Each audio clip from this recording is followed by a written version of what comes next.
नमस्कार, आप देख रहे हैं सी न्यूज भारत। मैं हूं आपके साथ प्रिया श्रीवास्तव। वक्त हो गया है खबरें अब तक का, जहां बात करेंगे कुछ खास रिपोर्ट्स पर। आज खबरें अब तक में बात होगी महाकुंभ में लगे विद्या कुंभ की, सीएम योगी के 2025 में नई चुनौतियों की और साथ ही साथ सरकार के द्वारा दिए गए किसानों के तोहफे की। लेकिन उससे पहले इस वक्त की हेडलाइंस पर डाल लेते हैं नजर। भारत और पाकिस्तान की परमाणु प्रतिष्ठानों की सूची का आदान प्रदान, एमईए ने दी जानकारी। हिंदू और बौद्ध मंदिरों को तोड़ने की योजना बना रही भाजपा, सीएम आतिशी का दावा। बुमराह ने दर्ज की बड़ी उपलब्धि, टेस्ट रैंकिंग में सर्वोच्च रैंकिंग अंक प्राप्त करने वाले भारतीय गेंदबाज बने। हिमाचल प्रदेश में कुल्लू में तांडी गांव में भीषण आगजनी, 4 मकान जलकर हुए खाक। समुद्र में बढ़ेगी भारत की ताकत, 15 जनवरी को नौसेना में शामिल होंगे वॉरशिप नीलगिरी, सूरत और पनडुब्बी वागशीर। लखनऊ हत्याकांड में आरोपी अशरत का कबूलनामा, गला दबाने से पहले मां और बहनों को शराब पिलाई। अमेरिका से भारत लाया जाएगा मुंबई हमले का दोषी आतंकी तहुव्वुर राणा, यूएस से मिली हरी झंडी। महाराष्ट्र मुंबई ठाणे समेत 3 शहरों से 16 बांग्लादेशी घुसपैठिए गिरफ्तार। जीएसटी संग्रह दिसंबर में 7.3% बढ़कर 1.77 लाख करोड़ रुपए पर सरकारी आंकड़े जारी। शेयर बाजार में नए साल का आगाज, हरियाली के साथ सेंसेक्स 368 अंक चढ़ा, निफ्टी 23,700 के पार।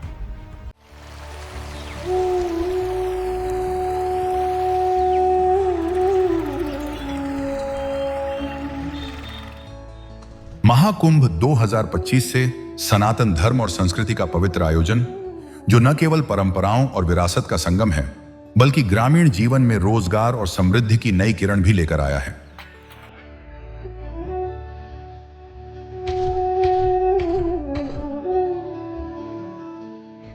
संगम के किनारे बसे गांवों में इन दिनों बड़ी मात्रा में चूल्हे और उपले बनाए जा रहे हैं। महिलाएं मिट्टी को आकार देकर चूल्हे तैयार कर रही हैं, जो लाखों कल्पवासियों के लिए भोजन बनाने का साधन बनेंगे। यही नहीं, इन चूल्हों की बढ़ती मांग ने सैकड़ों महिलाओं को आर्थिक प्रगति की दिशा में कदम बढ़ाने का मौका दिया है। हर सुबह दर्जनों महिलाएं अपने गांव में मिट्टी के चूल्हे और उपले तैयार करने में जुट जाती हैं। मेला प्रशासन ने हीटर और छोटे गैस सिलेंडरों के उपयोग पर रोक लगाई है, जिससे पारंपरिक साधनों की मांग और बढ़ी है। यह व्यवस्था पर्यावरण के संतुलन को बनाए रखने के लिए है। महाकुंभ केवल एक उत्सव नहीं, बल्कि यह दर्शाता है कि सनातन धर्म का हर पर्व समाज के हर वर्ग के लिए है। महिलाओं ने दिखा दिया है कि जब बात आस्था और परिवार की होती है, तो वे नेतृत्व करने से पीछे नहीं हटती। महाकुंभ 2025 का यह संगम आस्था के साथ साथ आत्मनिर्भरता और रोजगार का प्रतीक बन चुका है, और यह संदेश देता है कि सनातन धर्म सभी का है और सभी के लिए है।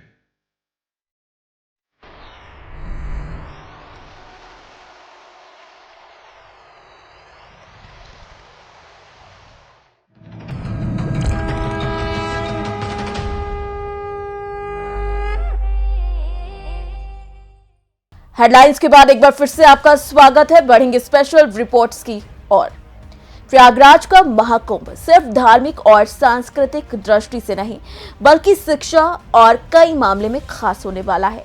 इस बार कुंभ मेले में ऐसा कदम उठाया गया है जो न केवल श्रमिकों के बच्चों के भविष्य को रोशन करेगा, बल्कि पूरी शिक्षा प्रणाली को एक नई दिशा भी देगा।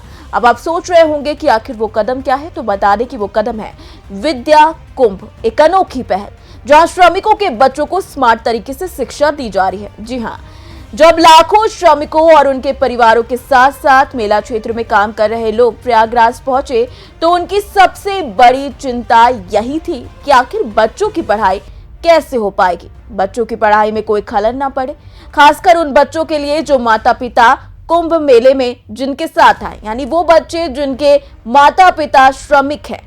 शिक्षा विभाग ने समस्या का समाधान निकाला। मेला क्षेत्र में अस्थायी स्कूल खोलने का विचार किया गया। बस फिर क्या था, इन स्कूलों ने शिक्षा की एक नई गंगा बहाई, जो अब कुंभ में हर कोने में फैल रही है। शुरुआत में 5 विद्या कुंभ स्कूल खोले गए थे। ये स्कूल बिल्कुल अलग अंदाज में काम कर रहे हैं। स्मार्ट क्लासेस, जहां बच्चे अब सिर्फ किताबों से नहीं बल्कि ऑडियो विजुअल माध्यम से भी सीख रहे हैं। बच्चों को आकर्षक तरीके से पढ़ाई करने के लिए क्लासेस में स्मार्ट बोर्ड, प्रोजेक्टर और वीडियो लेक्चर्स का इस्तेमाल किया जा रहा है। इन तरीकों से बच्चों की रुचि बढ़ी है और वो पढ़ाई को एक मजेदार अनुभव मानने लगे हैं। यही नहीं, बच्चों को अब गणित, विज्ञान, हिंदी और अंग्रेजी जैसे विषयों की तालीम इस नए तरीके से दी जा रही है, जिससे उनकी समझ और ध्यान दोनों बढ़ रहे हैं। इस पूरी पहल के बारे में श्रमिकों का क्या कहना है, वो भी सुन लीजिए। आदिकाल से सनातन संस्कृति में शिक्षा का सर्वोच्च स्थान रहा है। गुरुकुलों की परंपरा ने हर बच्चे को समान अवसर देकर ज्ञान का प्रकाश फैलाया। महाकुंभ 2025 में यूपी सरकार इस विरासत को आगे बढ़ाते हुए विद्या कुंभ की अनूठी पहल लेकर आई है। संगम की पावन रेत पर श्रमिकों और सफाई कर्मियों के बच्चों के लिए विशेष प्राथमिक विद्यालय खोले गए हैं। मैं बांदा से आया हूँ। महाकुंभ में रोजगार मिला है सफाई कर्मचारी को। यहाँ कक्षा 1 से 5 तक के बच्चों को निशुल्क पढ़ाया जा रहा है। इन बच्चों को सरकार की ओर से ड्रेस, किताबें और जूते भी दिए जा रहे हैं।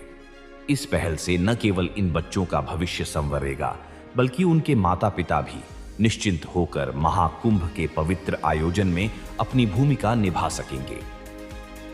रोजगार के साथ साथ योगी सरकार ने हमारे बच्चों के लिए स्कूल भी दिया है। स्कूल में छोड़कर ड्यूटी जाने में टेंशन फ्री हो जाते हैं। योगी सरकार बच्चों के लिए स्कूल दिए हैं, उसमें क्या करते बच्चों को भेज के हम टेंशन फ्री होकर काम पे जाते हैं। यूपी सरकार यह सुनिश्चित कर रही है कि धर्म, आस्था और संस्कृति के इस आयोजन में शिक्षा की सरस्वती भी समान रूप से प्रवाहित हो।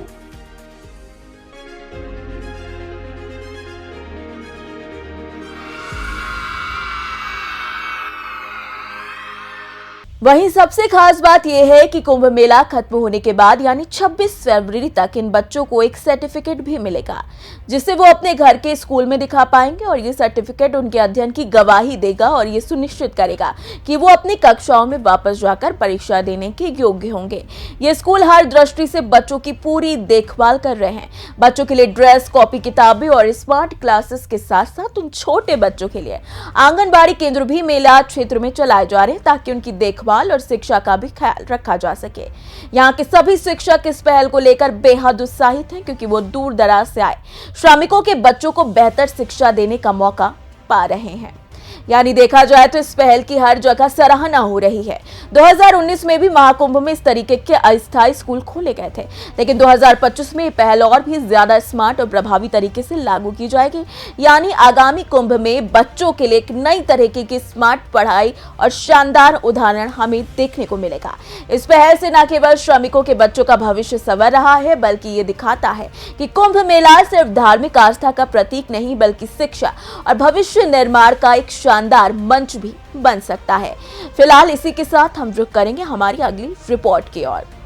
योगी आदित्यनाथ के लिए साल 2022 का यूपी चुनाव एक रणभूमि से कम नहीं था, जहां सत्ता की कुर्सी के लिए हर कदम बड़ा था। और ऐसा ही कुछ साल 2024 भी योगी आदित्यनाथ के लिए रहा। राजनीति की इस जंग में उन्होंने खुद को साबित किया और सत्ता में वापसी की, और 2024 लोकसभा चुनाव में आई अप्रत्याशित हार उनके लिए एक चुनौती खड़ी कर गई। अब 2025 में योगी आदित्यनाथ के सामने कुछ ऐसी जंगें हैं जो उनकी राजनीतिक यात्रा को एक नई दिशा दे सकती हैं। आइए जानते हैं इन रोमांचक चुनौतियों के बारे में। हाल में ही योगी आदित्यनाथ ने विधानसभा उपचुनावों में बीजेपी की 7 सीटों पर जीत दर्ज कर एक बार फिर अपनी शक्ति का एहसास कराया, लेकिन अब उनकी नजरें मिल्कीपुर सीट पर हैं, जो फैजाबाद यानी कि अयोध्या का हिस्सा है। अगर यहां बीजेपी की हार हुई तो ये अयोध्या में योगी की सत्ता के लिए बड़ा सवाल खड़ा कर सकता है। विपक्ष से अयोध्या की हार के तौर पर पेश कर सकता है और योगी को यानी योगी के खिलाफ मोर्चा खोलने जैसा होगा। सीएम योगी के लिए बड़ी चुनौती होगी कि वो मिल्कीपुर सीट पर अपना कब्जा जमाए रखें। मिल्कीपुर सीट पर जीत उनके लिए आखिरी जंग भी साबित हो सकती है। वहीं बात अगर संभल की करें तो हालिया हिंसा के बाद योगी आदित्यनाथ ने अपने बयान से ये साबित किया कि वो हिंदुत्व के एजेंडे पर कोई ढील नहीं छोड़ने वाले। उनका कहना था कि संभल में भगवान विष्णु के 10वें अवतार की भविष्यवाणी है और बाबर ने हरिहर मंदिर तोड़ा था। अब इस बयान से साफ है कि सीएम योगी हिंदुत्व के एजेंडे को लेकर उतरने के लिए फिर भी गंभीर ही हैं।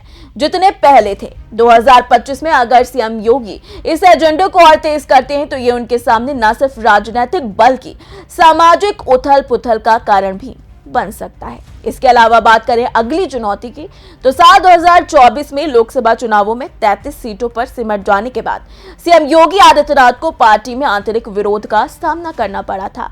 डिप्टी सीएम केशव प्रसाद मौर्य ने संगठन और सरकार के अंतर को लेकर अपनी राय जाहिर की थी और अब योगी आदित्यनाथ के सामने अपनी पार्टी में खुद को मजबूत रखना भी बड़ी चुनौती है।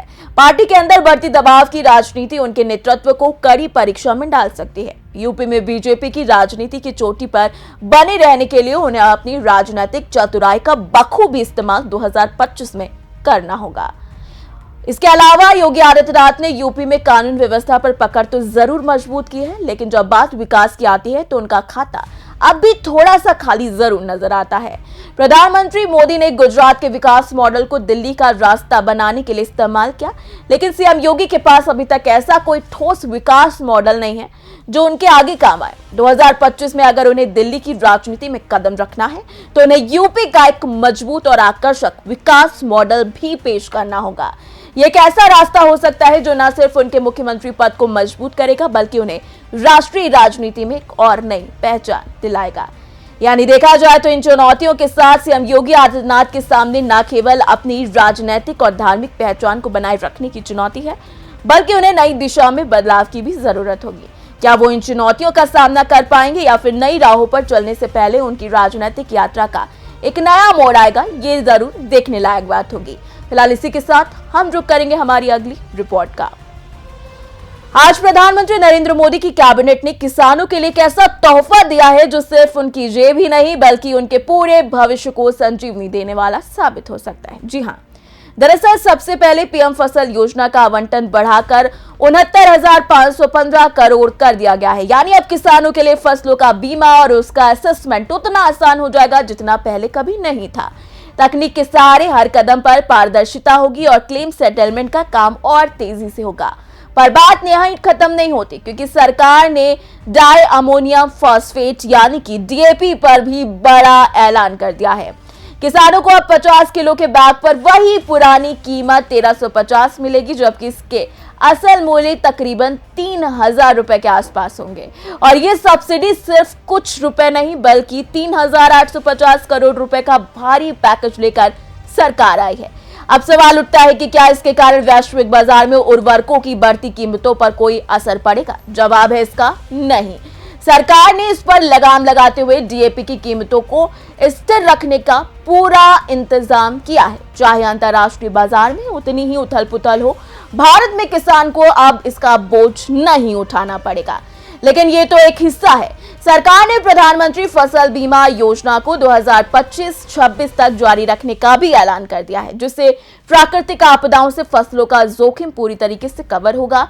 यहाँ भी टेक्नोलॉजी का साथ मिलेगा। अब बीमा क्लेम का काम और भी सरल और पारदर्शी हो जाएगा। इसके लिए तकरीबन 824 करोड़ से ज्यादा का फंड मंजूर किया गया है, जो तकनीकी पहलुओं और अनुसंधान के लिए इस्तेमाल होगा। कुल मिलाकर देखा जाए तो अब किसानों को उनकी मेहनत का सही दाम मिलेगा, उनकी फसलें सुरक्षित रहेंगी और सस्ते और किफायती उर्वरक की उपलब्धता उनके काम और को आसान बना देगी। ये फैसले सिर्फ कृषि क्षेत्र के लिए नहीं बल्कि देश की समृद्धि के लिए भी मील का पत्थर साबित होंगे। फिलहाल ये तो थी खबरें अब तक की खास रिपोर्ट्स, लेकिन जाते जाते एक बात आपसे जरूर करेंगे। नया साल एक नई शुरुआत का समय होता है, जब हम अपने जीवन को बेहतर बनाने का संकल्प लेते हैं। इस साल हमें अपनी मानवता और दूसरों की मदद को प्राथमिकता देनी होगी। हर दिन हमें छोटे छोटे कामों से दूसरों की मदद करनी होगी। यह मदद किसी की मुस्कान लौटाने, जरूरतमंदों को खाना देने, बुजुर्गों का सहारा बनने या किसी दुखी व्यक्ति को सांत्वना देने के रूप में भी हो सकती है। ये न केवल उस व्यक्ति की जिंदगी बेहतर बनाएगा बल्कि हमें भी आंतरिक शांति और संतोष मिलेगा। हमें इस बदलते दौर में मुसीबत में पहले व्यक्ति को बचाना होगा, ना कि वीडियो बनानी होगी।